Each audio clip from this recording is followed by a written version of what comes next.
gavana mar Migori Ochila Yako oyudo lemo ma en lemo mar bedo jakom komiti mochung'ne wechego mag chike kod mago bende mag katiba kod tudruok e sirkende mopogore opogore ka en e komiti machalo kamano. Jopiny wacho nade ewi duol machalo kama kod yiero magi? Erokamano Cleophas, county ma Migori wachiwo makare ka bende okinyi ma kawuono wantiere kalap mar posta kama bende wantie kod jopiny kinyano gi machiegni kae. Thothgi degom mar wuoyo wach mar thich oko jalup jatend piny Kenya. Kata mano okuongo da chako kod wach mar Council of Governors ka bende koro pok wamiyogi thuolo mar golo pachgi matin ka otende kod chenrono mar thich oko jalup jatend piny Kenya Rigathi Gachagua. Achiel kachiel kachako adwa nachak kodi kiduogo gi bathe koni adani king'iyo kachacha mokwongo adwa ni chakna gi nyingi. Wan gi duol mar Council of Governors mokwongo. Duol ni in owuon kaka japiny bende ing'e tij duol ni to tich motimo ni be ineno kokonyi kaka japiny be nitie lokruok mokelo? Ok waseneno lokruok ma duol mar Council of Governors kelo nikech chal ka gima gibedo bribed malo kucho chonde ok giwach koseyiere ok giwach gima oningo bed ni dhi e counties nikech oningo bed ni gitetea to ging'iyo nyaka ni rasilimali mar jopiny be odok e county adieri kaka nondike to gin ok giwach mano chal ka gima gicha gibedo bribed giwuoya mose wachno makata mana ng'at mama manogol miluongo ni Anne Waiguru ok waseneno ber mokelo e gino. Koro mi ok dang' awachi lakini nikech nosekete ne post weg nyam pesa jopiny. Awinjo kwache ni ncho winjo ka Council of Governors e omenda mimiyo counties ncheno ka gibedo kod bura kod jod bura gisebedo ka gitemo mondo omenda obi e county. Sami wacho nok giti to waneno ka samoro gisebedo kod bura omenda mikele county mondo medre. Ang'o mineno ne ok giti gisebedo kod bura matimo ma? Kata Migori kora dwa wacho example Migori Ochilo kaka governor ma Migori ywak ni pesa onge adira kanyo cha Mbadi odhi ma wawinjo kidayo dhoge owacho ni sijui pesa go pod nitiere treasury ke otimore nade gin weche moko mang'eny jogi onge gima gitetea mar pesa mabiro piny ka jogi nyamo pesa malo onge pesa mabiro ka.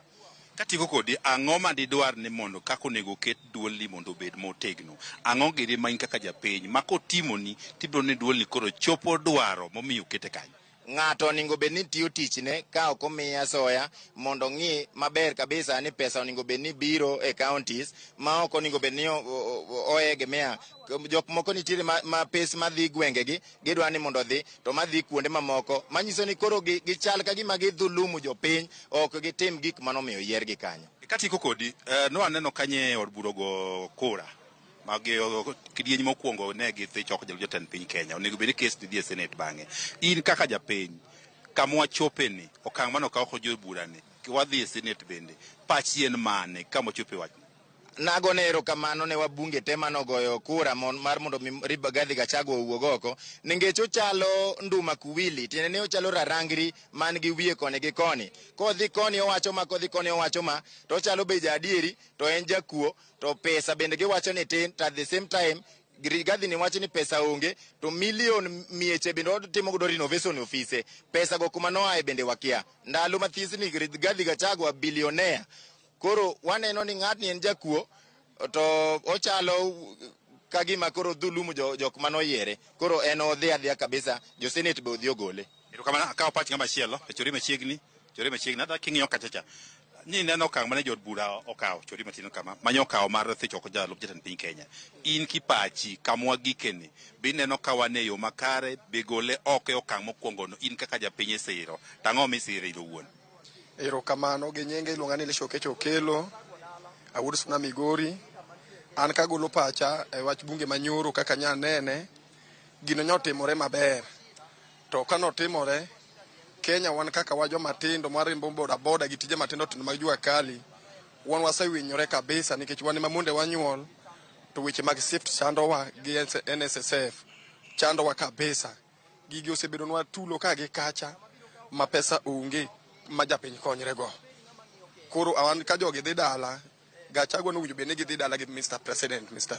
William Ruto office no to kacha kagolo pacha kuom Senate ma kawuono dhi kalo wachno kata gi wuoyo wachno kaber gi impeach Gachagua plus president nikech ok wane maber e Kenya ka wan joma tindo wahinyore kabisa to sirikal kani lose noserwa kaka jo boda kendo ne wan bange magi wacho ni gidhi timo na ABCD sigo nyaka today atujaziona Kwa hivyo Ruto aenda nyumbani na makamu wako. Waka kama machuok wa chigni the break mapio pio ginyingi okang mathijo gichaga oko mano pio like seconds predict.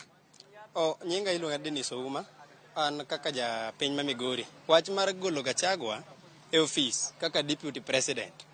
Ato to kipacha na neno ni kano dhi to ne gingo gidhi gi president nikech ok inya wacho ni jatendi rach, ni jatendi ber to ng'at maluwo bang'e rach. Koro an naneno ni golo Gachagua to sawa nikech ne en jatelo mane ok ong'iyo jo Kenya te, gige ne duto te nodwano mondo dhi Mlima Kenya.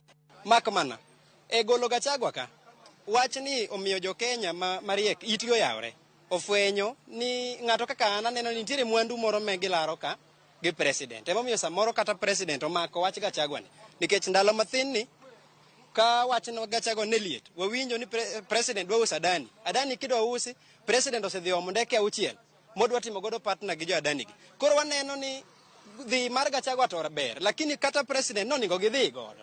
Erokamano kuom pachi mana machuok ichao gi nyingi golo Gachagua oko. An gi nyingi luongo ni Clinton Otieno. An golo Gachagua ok ayiego. Gimomiyo ayiego nyocha wamiye bol nogo to go nus pap. Jatugo koseketi ni tugi go bol nu pap te weketo ni go nus pap. Erokamano watie kodi jomodo wadhi miyo thuolo. Iluonga ni Saitoti Jabuya, an jadak ma Migori ka jago ombulu ma Kenya. An asiro techo Gachagua oko mar office 100%, 100%. Gimomiyo asiro en niya, Gachagua ne wacho ni Kenya en kambi ma jok mane ok ogo ombulu ka wan gini ok onego bed ni wayudo maendeleo. Mano miyo asiro gino. Mar ariyo, aneno ni ticho Gachagua oko ber nikech Gachagua nosiko wero mana milima to wiye wil ni Migori ka be wan gi milimbe. En oneno mana milima achiel to Migori ka wan gi milima kata Roso ka nigi milima nyaka Kogejo, wan nyaka gi milima miluongo ni God Kweru. Erokamano gino nitie pachi mathoth bende dwa golo pachi pod obiro kata kamano wadhi e break matin ka bende kwa wuok e break to wadhi nyaka e county ma Mombasa kama bende Nyawada Joja oko biro mathoth ka otende kod chenro mar thecho oko jalup jatend piny Kenya Rigathi Gachagua.